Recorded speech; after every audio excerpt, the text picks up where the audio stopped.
listening to Best Served Cold, a Born Millennials podcast, the Australian true crime podcast where we drink wine and talk about crime. Formerly Egypt's 36th most popular true crime podcast, hosted by Tama and Laura Elise. Sit down, relax, grab a drink, and enjoy this week's episode. Yeah. Welcome back to Best Served Cold, the best true crime podcast, as voted by you. Yeah, sure. You say this every week, and I'm like, as voted by on what? No one in particular, just in Us. affirmations We've received. Oh, we're manifesting it, aren't we? The Yeah. best true crime podcast in Yeah, the world. exactly. Welcome to the best true crime podcast in the world, the most popular. It's no longer My Favorite Murder, it's now Us. Yeah. Sorry, America. Sorry. These intros get weirder and weirder. Anyway, welcome to Best Served Cold, the true crime podcast where we drink wine and talk about crime. I'm one of your amazing co-hosts, Laura Elise, and the E stands for BE aggressive. BE aggressive. Okay, and I am your other co-host, Tama, and just like Sting said, every step you take, I'll be watching you. So creepy. Why? It's just what I'm feeling today. Okay. That's who Weird. I am. Weird. Anyway, welcome back to the show. We hope you guys are having a good time and enjoying life, doing things that you like doing, and hope you're having a good day listening to this show. Yeah, whatever Whatever you're doing. part of the day you're in, Yeah. I hope it's a good part Of your day. of the day. Yeah. Yeah. Don't want to be a bad part of your day. No. That'd be bad. Anyway. Any housekeeping things that we should go over? Just the follow us. usual. If you do want to follow us on social media, you can check us out at the BSC Podcast. We're on Facebook, Instagram, TikTok, and Twitter. We now also publish all of our episodes on YouTube. So if you are someone that does prefer to, connect your TV to YouTube and listen to podcasts that way, you can now do it. There is no video component. It's just the show. But it's another way that you can listen and support the show. We would love it if you subscribed. And the most important housekeeping of Just all. a disclaimer. If you are new around here, we like to let people know at the start of the show that we do tend to swear quite a bit. So if you are someone who does not like the cuss words, the curse words, the Fs, the S's, and the C's, although we don't say the C word. No, we don't. Then we would politely ask you to exit through the gift shop. Feel free to grab a souvenir, and please do not leave us a 1-star review on Apple. Yeah, I hope you enjoyed the ride. Yeah, it was nice having you for the brief period that we did. Bye. Bye. Show's over, guys. Bye. Yeah. I think that's kind of it. Yeah, so if you're new around here, we do the cases. So we both cover a case each. And at the end of the show, we just sort of fluff on a bit and talk about things. Talk about the cases, talk about Our what's lives. been going on, talk about you guys. Yeah. Whatever the hell we want to do. So if you are just here for the cases, then stick around for that. And if you'd like a bit of extra, then stick around to the end. So Tama is doing a 2-parter Yes. this episode. So we're trialing that out. Normally, if we were going off our usual schedule, it would be Tama's turn to go first. However, as he is doing a 2-parter, I thought it makes sense for him to go second this episode and first next episode. Yep. So your parts are together. Adjoined. So we're going to mix it up a little bit, and I'm going to go first.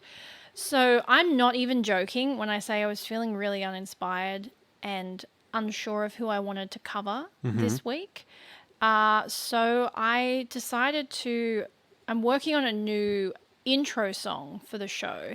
And as you may have noticed, our intro song has kind of like a weird circus. Yeah, kind of like vibe to masquerade kind of thing. So I literally just typed circus murder into Google, and I was like, I'm going to see what comes up. And I came across this charming gentleman. So today I'll be talking about Boris Korneev, also known as the Strongman killer. Oh, interesting. So there really isn't a whole lot available on the backstory of Korneev, which I do find happens a lot, particularly with Russian serial killers. And I don't know if it has to do with the fact that I guess like Russia in those years was like not super open with their information, I guess. So if you're talking about like the 1920s to 1980s, Russia was a bit of a weird vibe, Okay. my understanding. Sure. But you really can't find a lot about this guy's early life, apart from the fact that his date of birth was at some point during either 1929 or 1930, and he was born in the Soviet Union. So growing up, he was a large, very strong young boy, and so he decided to join the circus as a touring performer. So he was acting as the titular strongman with a touring troupe, with his specialty being juggling heavy weights. So he quickly realized that he loved the attention and the spotlight that being a performer gave him. But one night while he was performing, where he was juggling a 50-kilogram weight, Damn. he badly, obviously caught it wrong and badly tore a tendon in his hand, an injury which was bad enough that it basically abruptly ended his Yeah, that'll happen. circus Tossing career. dumbbells around. Yeah. I can't even pick one up, let alone throw it in the air. You could do maybe the 1 kilos. Yeah, like once, and Yeah. then I get tired. You're like, Thankfully, he had been fairly savvy with his money that he'd earned during his circus years, and for a while, he is actually able to sort of just cruise around, make ends meet without work. However, soon his funds begin to run out, and he also begins to miss the fame and notoriety that his role as a performer had given him. He moves to Voskresensk. I'm so sorry, I'm probably going to Sounded mispronounce fine. lots of these Russian words. In Moscow, and he begins to write into local newspapers looking for acquaintances. And some sources I read called it an acquaintanceship announcement. Acquaintanceship announcement, which is a very hard word to I've say. heard that term before. Now, this part isn't super clear because it seems like something that you would do for romance, but then acquaintanceship sounds like friends. So I'm really not able to figure out if originally it was supposed to be a romantic thing straight away, or if he was just looking for like friends or a flatmate. Although going off the information coming next, I'm going to say it was romantic. So he puts these ads out in the newspaper, and immediately he receives responses from his ad from 3 separate women: Irina Shelkonova, Natalia Delyagnia, and Yulia Trovimova. So these women were not older women. Natalia was only 18, and Natalia had had a troubled childhood, with her stepmother having violently abused her after her father died when she was 13. Her stepmother would invite men over to the home to help with housework and handy jobs, and then drug Natalia and force her to have sex with the men as payment for their services. Natalia was deeply ashamed of this and told no one, applying for a house through the paper as soon as she turned 18 in hopes of escape. Yulia, one of the other women, much like Natalia, was in a compromising position, being divorced and single with one daughter, Oksana. So she was excited at the prospect of moving in with a physically intimidating man to kind of like protect her, and she did soon begin to consider him her sort of protector. So Korneev is living with these 3 women, so they all cohabitate a house together. And the women, from what I can see, seemed pretty happy and content. However, Korneev himself is growing more and more resentful about his lost fame, and also growing poorer and poorer and unable to afford any of the basics of life or afford a job. So one of the women that he's living with, Irina, falls pregnant to him and begins demanding that he marry her. Korneev does not want to do this, and he begins to get sort of annoyed at the pressure from her, and after one heated conversation, he strangles Irina to death with a wire. And at the time of her death, Irina is 20 weeks pregnant. So after brutally murdering her, Korneev takes her body to the roof of a nearby building and throws it off the top. Irina's body falls onto the roof of a parked bus. The bus driver is at the time not inside the bus, and he's sort of off shift, and he's having lunch across the road. So when he returns to start his shift again, he initially doesn't notice and drives off. Oh. It's not until the next stop, when Irina's body falls off the top of the bus, that she's discovered. The driver initially attempts to resuscitate her, but quickly realizes that she's passed away after he sees the violent, deep strangulation marks around her neck. The investigation begins and police immediately try to determine which roof the body had fallen from. The driver tells police where his bus was parked while he ate lunch, and police are able to find sort of traces of blood, I guess, around the building where the bus was parked originally. Shortly after the body's discovery, police are able to identify Irina and speak to her family. Irina's mother tells police that she frequented the acquaintance announcement section of the paper. And when police search her old home, they do indeed find multiple ads, and they begin their search by looking through these ads. It's here that they sort of find a bit of a fake lead that they initially think is a really good one. They find multiple ads made by a man named Sergei Pogonovsky, who is actually an employee of the USSR Ministry of Culture. Under the ads, Sergei functions under a different name, and when police attend Sergei's home to question him, the police are attacked by his dog. Sergei has no credible alibi for the night of Irina's murder, and blame is initially pointed to him. He's detained in relation to Irina's murder. However, it does kind of become obvious that Sergei is simply hiding behind another name, as he is married and sleeping with all of the women that respond to his ad. Gotcha. So while Sergei is being detained, Natalia confesses to Korneev that she was abused by her stepmother, Galina. In a rage, Korneev strangles Natalia's stepmother to death and ties her body to a construction car. Galina's body is identified, and the connection between her and Natalia is established. The abuse suffered by Natalia comes to light during the investigation, and the spotlight begins to fall on Natalia's, quote, lover, with even Natalia herself suggesting it was likely him who murdered Galina. However, when police question her, she refuses to provide the name or any information, as she considers him a hero because he's killed the woman that violently abused her for years. Wow, okay. So that's a bit of a twist. Yeah. So, sorry, I lost track of my notes. Where am I up to? You were up to... She's just been strangled and attached to a... Yes, sorry. That's okay. So the police then are charged with tailing Natalia because they obviously... her, quote, lover is their number one suspect, but she won't give them any information. So they start to follow her in an attempt to track down her mysterious partner. However, when Korneev realizes this, he actually murders the police sergeant on duty to follow Natalia, also by strangling him in the same way. Holy crap. Korneev then flies into a rage and kidnaps Natalia and strangles her to death as well. Her disappearance obviously triggers a further manhunt, because now they're kind of starting to put the dots together that it's very much likely the same person. Yeah. But sadly, obviously, her body is found in a mountainous region near their home. So Korneev then returns home to his old home where the third woman, Yulia, is still living. He explains to her that he'd gone looking for work in a neighbouring town, which is why he had disappeared.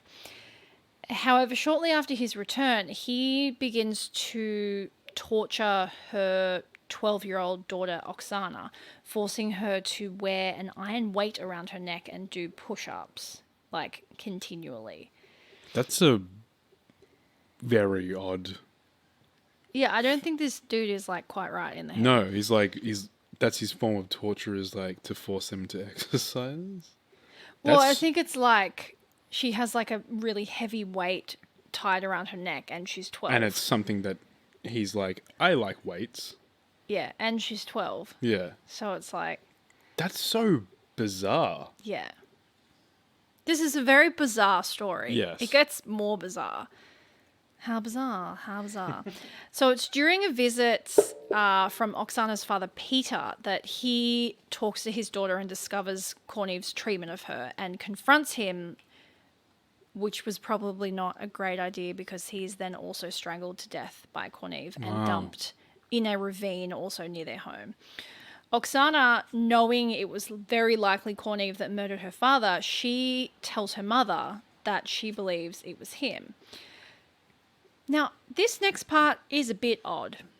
And honestly, there's really not a lot of information that can be found about this guy. There's maybe like 4 resources on this guy, and they're all terribly written. Fantastic. So despite having simply up to this point just strangled anyone that remotely like annoyed him, confronted him, he's very much like strangle now, talk later. Yeah, think first, think last, actions first. Rather than murdering Yulia and Oksana, he attempts to scare them into silence by confronting them at their new home after they move out, covering himself in phosphorus, which is a mineral that glows in the dark, and attempting to like terrify them into staying silent.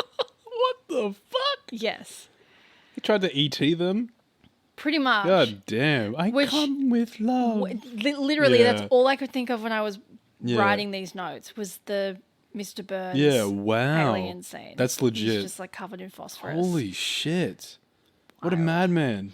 So Yulia is rightfully terrified. So she sends Oksana to her grandmother's house and sort of tries to keep the door closed and calls the police. When Korneev hears this, he flies into a rage. He breaks into the home and ties her up and begins to beat her. He then uses Yulia's phone to call her mother's house where Oksana has fled to. When Oksana answers the phone, he tells her, "If you don't come to the old garages tonight, I will kill your mother. You know me. Do not forget the chain. It will be useful for you." As in like the chain That she wore. Yeah. So Oksana, fearing that he will kill her mother, does not sort of tell the police this additional information. Instead, and this again is where the story gets so weird, and it sounds like it's almost made up. 12-year-old Oksana is like, you know what? I'm not going to call the police. I'm instead going to call my school friend, Nikolai, and we're going to go and Scooby-Doo this shit and take this man down.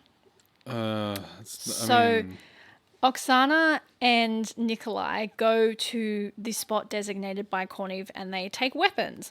Korneev attempts to attack them, but Oksana actually stabs him in the chest and then Nikolai hits him over the head with a hammer. Korneev attempts to defend himself and he does manage to hit Nikolai back, but thankfully he survives.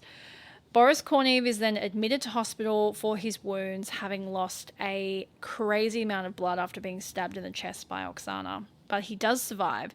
Where at the hospital, he is declared legally insane and admitted to a psychiatric hospital for criminals. It's here in 1968 that Boris Korneev is ironically strangled to death by fellow inmates in the hospital. Wow. In a weird ending that, again, just makes me think that this story is like, it sounds like it's made up. After being admitted to hospital for his injuries and initially actually being somewhat paralyzed and not being able to use his legs, Oksana, gets right up him and she's like, "No, motherfucker, you're going to train and you're going to walk again." And they, train together and he learns to walk and they end up getting married and having kids together.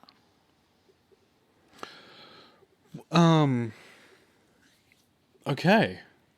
And that is the story of Boris Korneev, the strongman killer. It sounds like... It sounds made up. It sounds like a Russian proverb. It really does. Genevieve, strangled person. And he himself gets strangled. Don't strangle, because you two will get strangled. In Soviet Russia, if you strangle, you'll get strangled. Yeah. Wow. So this was a wild one to actually try and write notes for because there is next to no information about him and a lot of the sources are in Russian. Fantastic. So when you use Google Translate, it's like a really bad poor translation. translation. Yeah. And I'm like, cool. And then some other sources I was looking at don't even refer to him by name. They just refer to him by the maniac. And I'm like, okay, that seems like... Thanks for that. Not great journalism. Yeah. I know that's rich coming from me. But the queen of journalism. That's your official title. The queen of journalism. The queen of journalism. Yeah. All my You've actually credentials. titled him, though. You've given him a name. I feel like calling him maniac is like... Not the maniac. Exactly. That's the maniac. Like there's a singular maniac. And he is it. But yeah, it was like a weirdly touching end to this A weird story, very not yeah. lovely story. No, not at all.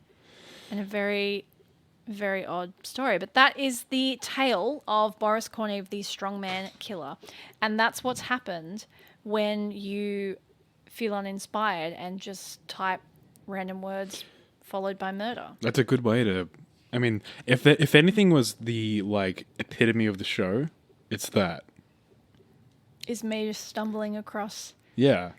Because we're not like, you know, like, we're not journalists. No. We're just two, like, fans of true crime. Just and two cool cats and kittens. Exactly. Yeah. And then this is how the show comes. We find things that are like, oh, that's interesting. Let's talk about that. You've been watching too much Good Mythical Morning. Have I? You did it in the... Let's talk about that. You did it in the voice. Yeah. Interesting. Well, that is my tale That is for your this tale. week's episode. Yep. Now it's your turn. Well, we're going to take a little break first. Take a wee little break. Take a wee little break. So enjoy these couple little seconds. We're going to go for do our little pee-pee and poo-poo breaks. And we'll see you guys Okay, bye. in just a couple seconds.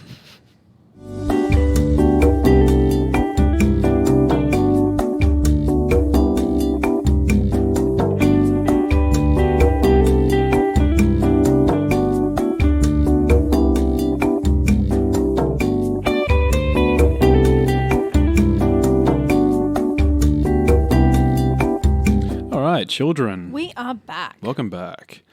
So, just quickly before you jump into yours, I just wanted Yes. to do a little, not disclaimer, maybe disclaimer, that when we briefly kind of spoke in last week's episode about how we were going to be trying some new things, this is a perfect example of us Branching covering a different type of subject. So, we would genuinely love to hear your opinion on whether or not you found this interesting, and if not like this particular story, like This style, this kind of different this content. style of content. Yeah. So take it away, Tama. So this one is rather interesting, and the reason we had to sort of do it in a two-part series is because it was such a global phenomenon, and even people who aren't directly interested in this kind of, I guess, content or what derives from this, everyone had their eyes upon this. And even if you aren't a part of this scene or you don't involve yourself with these kinds of things, you've undoubtedly heard about this. So I wanted to cover the story of No Man's Sky. No Man's Sky being a video game developed by the company Hello Games in Britain. So two-part series. This whole episode will cover, I guess, the evolution of No Man's Sky, what happened, and the severe controversy that followed it. So Hello Games is a British game company based in Guildford, Surrey. They're known for developing several video games, including Joe Danger and, of course, No Man's Sky. The company was founded by Sean Murray and Grant Duncan, along with their friends Ryan Doyle and David Ream in 2008. Now, in the year 2000, Sean Murray, who graduated from university, he afterwards begins working at different gaming studios and makes several accomplishments along the way. So he would go on to work as the technical lead on the game Black, which is a first-person shooter game, and a technical director for Burnout 3. Now, both of those games were very critically acclaimed, very well received, and having just worked with the company EA, which is a very big company, Huge as you company. probably know, prior, he actually forms his own company, Hello Games. So while it was on EA, as you know, they're responsible for several games like FIFA, NBA 2K, The Sims, which is a big game. Everyone should know about that. He kind of got bored of the repetitive nature of just working on sequels every single year, which is kind of EA's thing. It's like the Yeah. new soccer games, the new this, knew that. So he develops Hello Games with a couple of his friends, and they move into his studio, begin working on an all-new game called Joe Danger. Joe Danger is a side-scrolling game which uses racing and platforming mechanics. Essentially, you play as an Evel Knievel kind of character, going through limited courses with time limits. The studio would work on this game, no joke, like day and night, even on the weekends, and it got so crazy that they even had the police come in and try to arrest them because they thought they were breaking into the studio to steal. It's like, why would anyone be working on the weekend? 4 a.m. on Saturday. Yeah. Exactly. So this just shows how passionate they were about this company and these Yeah. games. They really wanted to make it work. So the game is Joe Danger is actually released for PlayStation 3 in June 2010, and it's a genuine success. It critically acclaimed and develops a decent fan following. Following the success of the games, they actually won 2 awards at the 2010 Developer Awards, Best New Studio and Best Micro Studio. In September 2010, they were listed by The Guardian as one of the 100 most innovative and creative British companies of the previous 12 months. So, looking pretty good, their first big project, doing well. So they immediately start working on their next project, which would be Joe Danger 2. After the release of Joe Danger 2, Sean Murray starts thinking hard about what he wants to do with the company. It's kind of ironic that he left EA because he didn't want to do because he didn't want to do sequels, and he's just working on sequels this sort of all this time. Working on sequels, and there's a mobile game coming out. He's kind of like, well, you know what, fuck this. Yeah. He has essentially what he described as a midlife crisis. So Sean and the team start toying with the idea of what should they do next. A space exploration game is brought up, and it's thought of. It's the project gets into its development. It's heavily inspired by 1980s science fiction.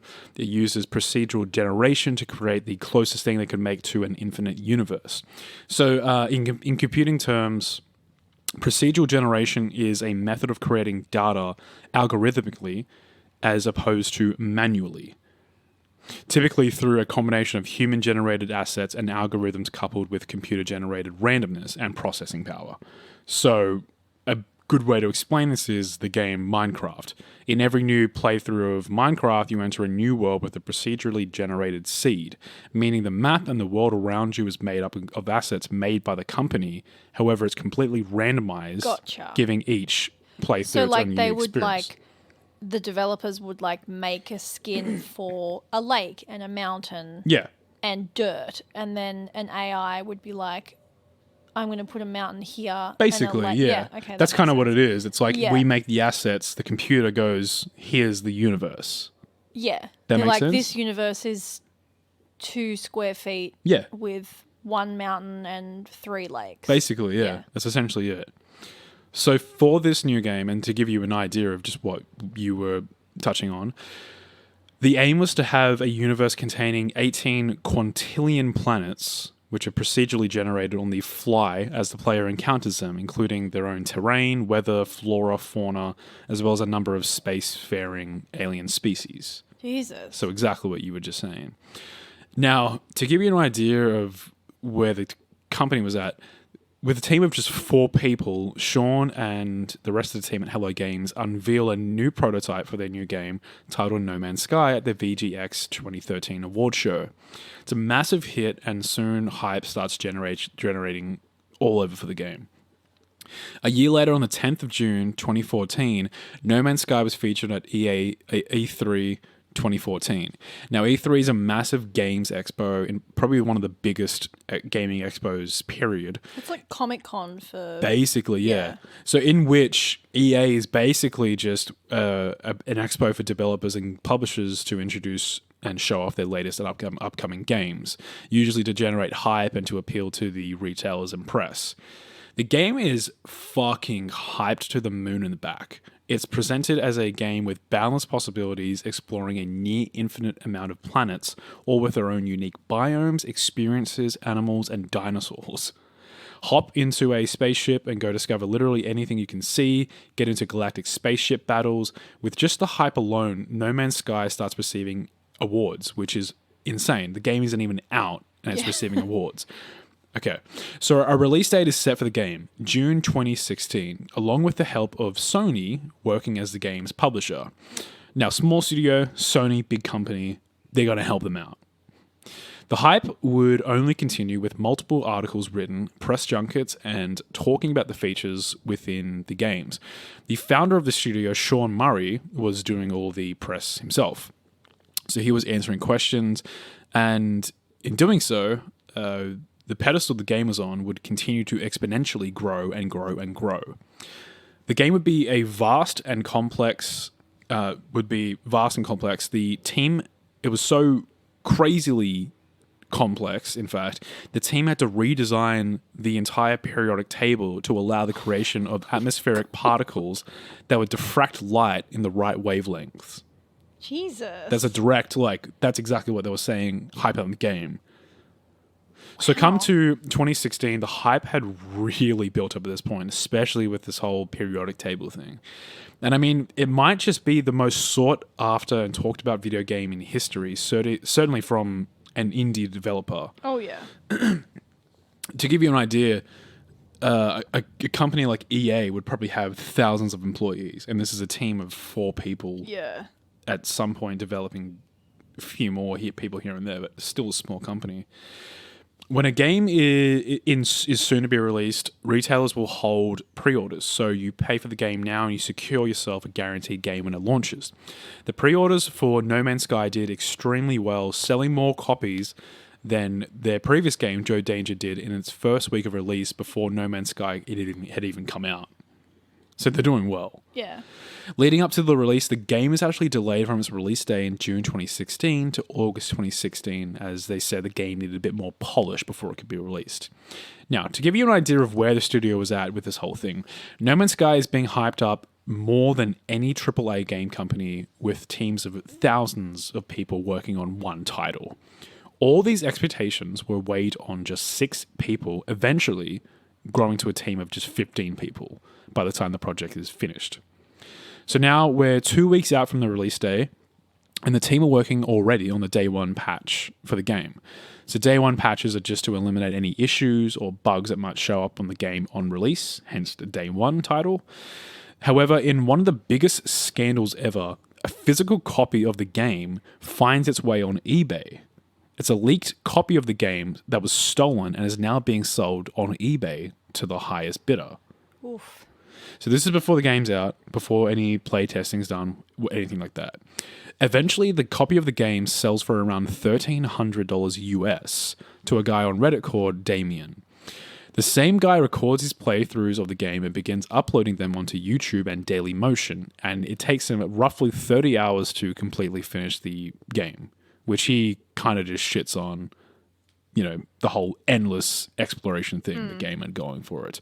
Damien explains that the game is decent, but has a lot of issues that need to be fixed up, and he hopes developers will be able to iron them out with a day 1 patch. On top of this, a few retailers and journalists broke the set release date for No Man's Sky and started streaming playthroughs of the game, something they were not supposed to do. Sony attempts to get these playthroughs deleted, however the damage is already done and most people can find the leaked footage anywhere. The footage only serves to create more skepticism towards the game being released soon. A massive red flag from Hello Games would be that they did not send out any review copies to any publications prior to the launch of the game. This is a very typical thing for a studio to do. They will send out copies to publishers and be like, check it out, review it, do whatever. They did none of that. They just weren't comfortable with revealing the current state of their game at the moment. Okay, so 9th of August, the game has launched and everyone's getting their copies. People are playing through the game and straight away they're noticing the game is quite far from being finished. Throughout the entire press junket and throughout the trailers and teasers, many features had been promised in the final game that weren't present on release. To give you an idea at how bland the end product was, some of these features that were included, or meant to be included, were space battles, planets with rings, landing on asteroids, live radio chatter, naming your ship, playing as a trader, sand planets, rivers, animals interacting with their environment and each other, walking sentinels, which are basically just like AT-ATs from Star Wars, portals, playing as a space pirate, factions, giving the player different attributes, manually flying between star systems, day-night cycles determined on the orbit of the sun, maneuvering the starships around similar to how they moved in the trailer, and the whole periodic table thing. Completely missing from the game. So those were missing features. Now for the many, many bugs and glitches and issues with the game itself. Buildings that were buried into the earth, animals glitching, textures breaking, worlds looking like they were covered in oil, grass glitching so bad it looked like it was raining, ships' interiors disappearing, ships' flights patterns broken, invisible holes in the map so the players fall through, holes in the textures, the ship ejecting the player aggressively out of the ship and they can't even return back to the ship. Some people had issues starting the game, constant frame rate issues, frequent crashes. People even saw crashes when they got notifications on their desktops or when alt-tabbing out of the game to do whatever else. Multiplayer features, which is murky in itself because multiplayer was mentioned multiple times as a thing in the game. However, Sean himself said on Twitter to, quote, not expected to have multiplayer features. And in a separate tweet, he says, the reason is because the universe is so vast that it's borderline impossible for two people to meet up on the same planet. Despite how vast the world was meant to be, on the first day of the game launching, two players noticed that they were only 4 star systems away from each other and live streamed themselves meeting up on the same planet. Despite them being in the same exact location, they couldn't see each other. It's all a lie. So if this were just any other indie game, no big deal. No one would really care. No one would notice. No one really wouldn't bother anyone. But no. On Steam alone, and Steam is the PC store where you buy all your games and you play on your PC. It's the biggest store where you download all the games from. Steam alone, No Man's Sky sold over 823,000 copies on launch day. It was the best-selling game on PlayStation Store for that month. So the game is big for an indie developer. Huge. The game visually looks interesting and there's even a fair bit to explore. However, the core fundamental gameplay is extremely repetitive and it boils down to simply go to a planet, mine resources, sort your inventory, and make a couple upgrades to your ship. And that's kind of it. Just a bit boring and bland and not really what was promised. So with this, the player count for the game dramatically drops after the first week. In the UK, game sales dropped by 81% on its second week of launch, which is very dramatic. Players on Steam dropped from 212,321 in August to just over 2,000 in September. By October, it was less than 1,000. Basically, just endless amounts of YouTube videos were uploaded bashing No Man's Sky. This topped with actual reviews by publishers and companies. By October, the game was one of the worst rated on Steam ever, and it was revealed that the demos shown in the interviews, expos, etc., where they showed off what the game would be, were completely fabricated and scripted. They were saying it was, look at this game, we're playing the game randomly, we're just going to randomly jump to this planet and see this. Completely scripted and procedurally generated.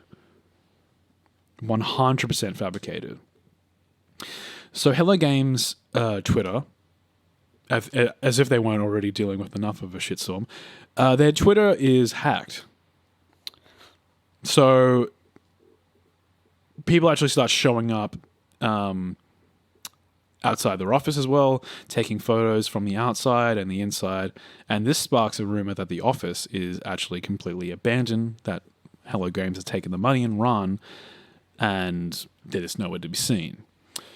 No Man's Sky somehow were actually nominated for several awards as well after the game's release, but with the award shows too, they were not present, despite actually winning an award for one of these games. So from August onwards, there was absolutely no word from Sean or Hello Games. Nothing. Radio silence.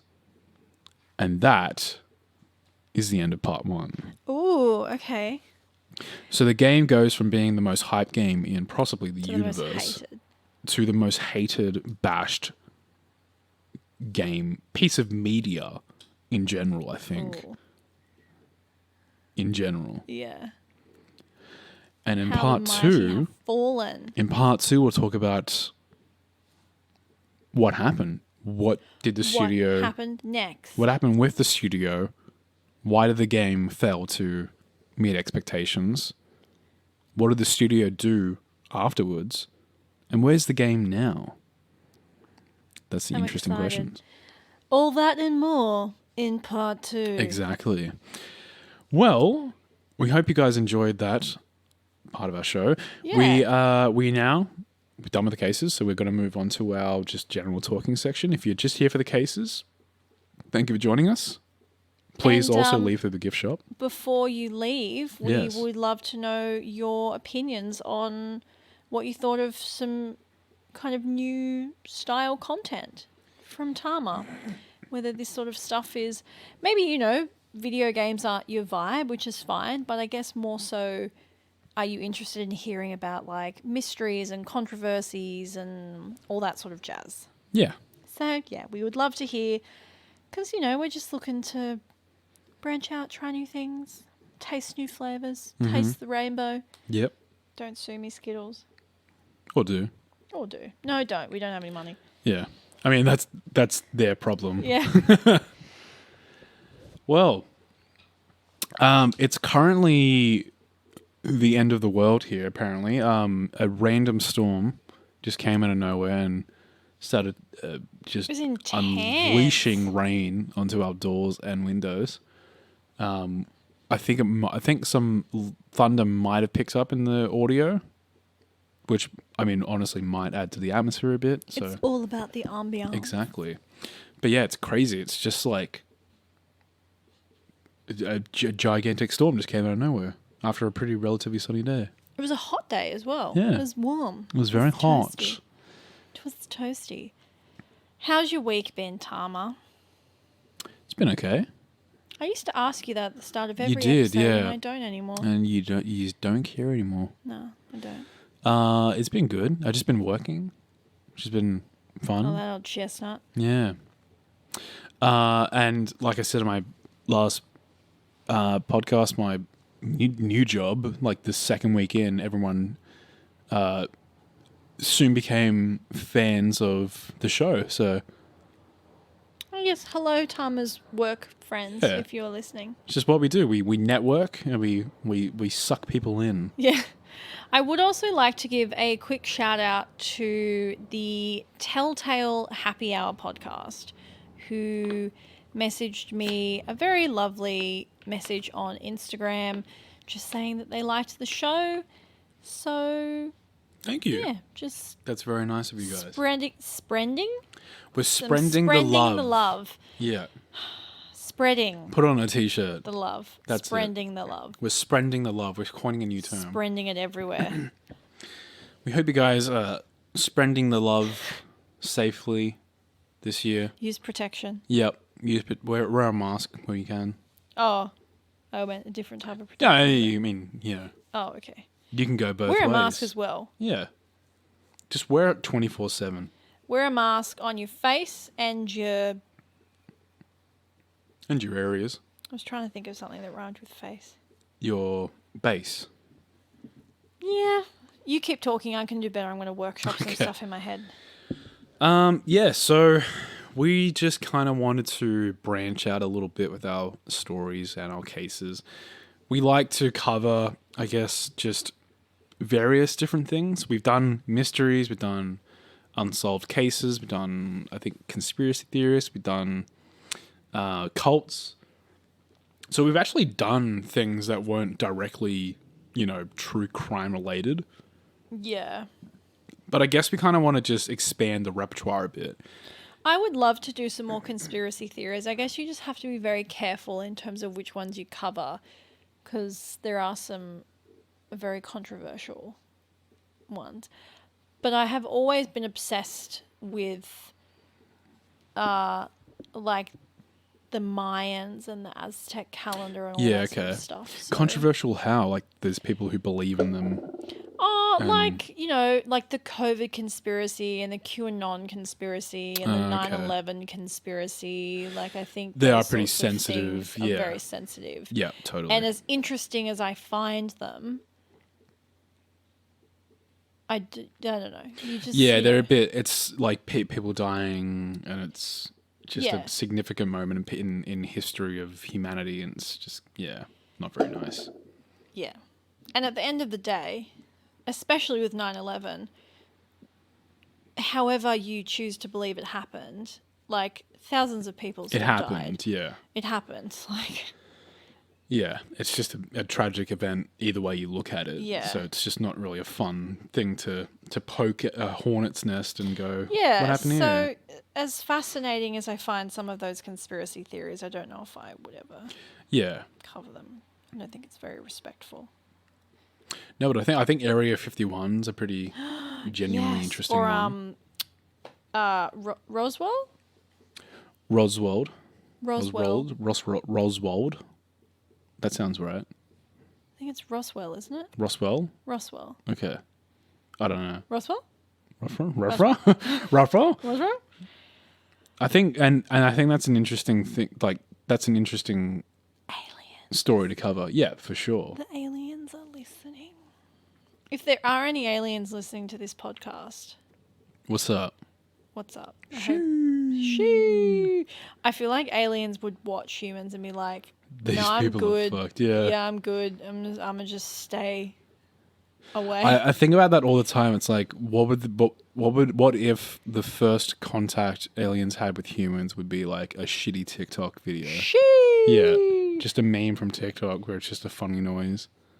I mean, at this point, that's all my brain is. It's just just TikTok funny sounds on noises. repeat. Yeah, like the new one that I have been hyperfixating on is the one where it's like, if I'm gonna be sad, I'm gonna do it with pizzazz. I just run around the house. That's how you live your life.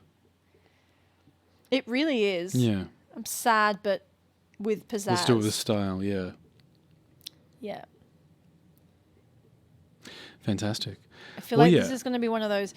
I feel like we fluctuate between having episodes where we have really good chats at the end, and then having episodes where we're probably recording a little bit too late in the evening, and we're both just descending into pure chaos. Madness. Yeah. Well, I've also had just a big day today. Like, this has been a big day for me. It's been like a 9 to 6 day. Yeah, and then you came home and cooked me dinner and went straight into podcast mode. Yeah. So I think we just need to go to bed. It's a hard life, but someone's got to live it. We should just pull the microphones over, install them in the bed frame, and go back to bedcast. I really enjoyed the episodes that we made in bed, but I also am very aware that you should keep your bed as like a sanctuary of sleep. Otherwise, it can kind of like fuck with your circadian rhythm. Is that what it's called? Your cicada rhythm. Circadian, isn't that what it's called? Circadian rhythm? I don't know. I'm pretty sure that's called. That sounds correct. You know what else has been fucking with my sleep cycle is cats working out how to open the veranda door. Oh yeah. And waking me up at 3 o'clock in the morning. So we have those those heavy sliding doors that are they're basically windows, that go into the veranda, not the veranda, the balcony. Same thing. Same thing? Yeah. Cool. And you would think they're too heavy for a fucking cat to push open. However, we've discovered that Pi, our eldest cat, who... In his infinite wisdom. In his infinite... In his infamousy, can push them open. We found out... He jams a little fat head. We found that out because one day we looked outside, or we couldn't find him. And we looked outside, and then, oh, lo and behold, he's wandering around... In the dark, in the balcony. Just fucking meowing, having a good time of his life. So last night, I woke up at 3 o'clock in the morning. Don't know what woke me up. Something obviously pulled me from the depths of sleep. Yes. And I crack my eyes open, and I see staring at me through the glass is this cat. And I'm like, you little motherfucker. So then I had to get up out of my cozy bed and chase him back inside. Naughty. And the thing is, he's stupid and he is so dumb and very so clumsy, uncoordinated. So I would never. The balcony is too high for him to jump over. Period. he would never make it in a million fucking years. The thing that scares me, and has actually happened just the other day, he's gotten out, Toffee follows. opened the door, and then the middle one, Toffee, who's the most athletic cat I've ever met in my life, Yeah, she's like fucking Cirque du Soleil. she was performer. outside. Yeah, and she freaks out and runs away from you, Yeah. and she thinks she's in trouble. Exactly. So that is Terrifying. what terrifies me. Because we live on the 4th floor, like Yeah. we're high. So him being outside doesn't scare me at all. He's fine. I don't want him there while I'm Yeah. sleeping. I want him inside. But him breaking out, I'm fine. He's not going to go anywhere.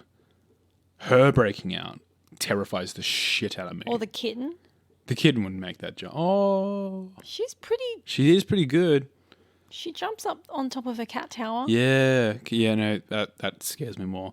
Although I feel like she'd be too terrified to even step foot out there.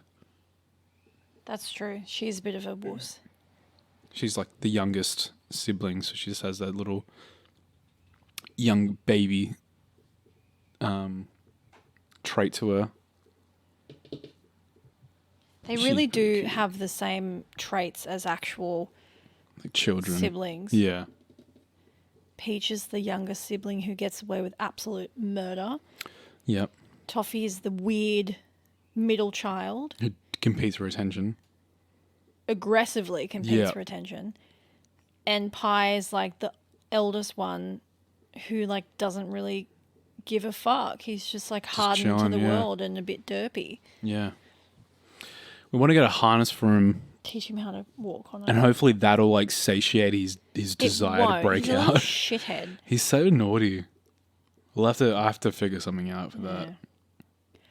Well, I honestly really don't have a lot to talk about. Yeah, I'm kind of keen just to get into And bed. I'm about to fall asleep. And, you know, look, if you're listening to this late at night, which I know some of you guys put this on while you're sleeping, which is, you know, you do you. If you are listening to this as you sleep, That means we're in bed with you. we're under the Ooh, best served cold salacious. under the covers. Salacious. We hope you have a good sleep. Is that a word? Salacious? No. If you want to count sheep, I can save you the trouble. There are 60 One million sheep in little Australia. sheepy. 2 little sheepy. You hear what I said? 3. Yeah, I'm going to go all the way to 60 million. Okay. 3 little sheepy. So hopefully you have a nice sleep. Little sheepy. Wake up 6 tomorrow morning. sheepy. I'll stop now. And when you wake up, I'll still be here. Like 21,765 little sheepy. I got to imagine falling asleep to a podcast would be like sort of frustrating though. With a case, could you be like, you'd fall asleep and you'd be like, oh fuck, what did I miss? Yeah. And you have to go all the way back. I can't fall asleep to anything that I want to pay attention to. It has to be either nothing or a TV show that I've seen 85 million times. That's it. Yeah, but anyway, hope you guys have a very good sleep tonight. Whenever you were listening to this, What's the code word for this week, the Tama? code word for this week is wellness. Wellness. Ooh. Because I want you guys to take care of yourself this week. Take care of you. Self-care is important. When this podcast comes out and you're listening to it, wherever you're listening to it, driving in your face car, mask. you're going for a walk, you're doing your thing, you're, I don't know, pooping on company time, whatever it is you're doing, Boss makes $1, I make a dime. take care of What? That's awesome. I've never heard that. You've never heard that? No, The boss makes $1 and I make a dime, and that's why I poop on company time. that's awesome. Have you never heard that before? that. That's great. Anyway, I hope you guys take care of yourself. Drink at least 3 liters of water every day. This is your mandatory cross check. Have yep. you had your water today? Have your water. If you don't do vitamins, you should look into it. We have fallen off the wagon a bit with it. Have you had your meds today? Yes. If you're on medication. If you had your No shame in the game. Yeah, Have just you had remember to them today? Set that little reminder. Have you fed the cats today? I nearly whacked Peach in the head. No, I was. Yeah, don't worry. She's all good. Have you fed the dog or the cat or the fish or the bird today? Or the snake. Make sure you do that. Or the horse. Or the goat, horse. Or the pig. Whatever. Anyway, I'm Or going to the stop walrus. listing animals. Have a great week. Where can they find us? You can find us on all good podcast platforms, and you can find us on all good social media platforms at the BSC Podcast. Now available on YouTube. You sound like a me character. It's a me character. You know, like on that game I do on the Switch, on the DS, sorry, where I made like all of our friends, and they have that weird voice where they talk like this. Oh yeah, They talk like this. Yeah, you just sounded exactly like that. You can find us on all available social media That's exactly what it sounds like. at the BSC Podcast. Hello, my name is friend Tama. Hello, friend Tama. Oh, okay. Anyway, Tama had to stop playing that game because he made his parents. His parents just refused to date each other in the game. they like had 3 They chances. only wanted to date our friend. And Tama got so genuinely upset. And it was one of the funniest things I've ever witnessed, just watching him try and force these pretend AI characters to fall in love. Just And had they a just didn't mental want collapse. They had 3 separate dates where either at the end they'll either go, "We're not interested, we'll just be friends," or they go, "All right, let's start dating." 3 separate to. Wanted times. to be friends. And the third Forced time, love. one of my friends Wanted to kiss. jumped in and said, "No, to my mum, date me instead," and she rejected them both. What a bitch. Yeah. What a bitch. Anyway, that fucking. Anyway, have a great week, guys. Have a great week. And we will see you next week. Wednesday. Bye. Bye.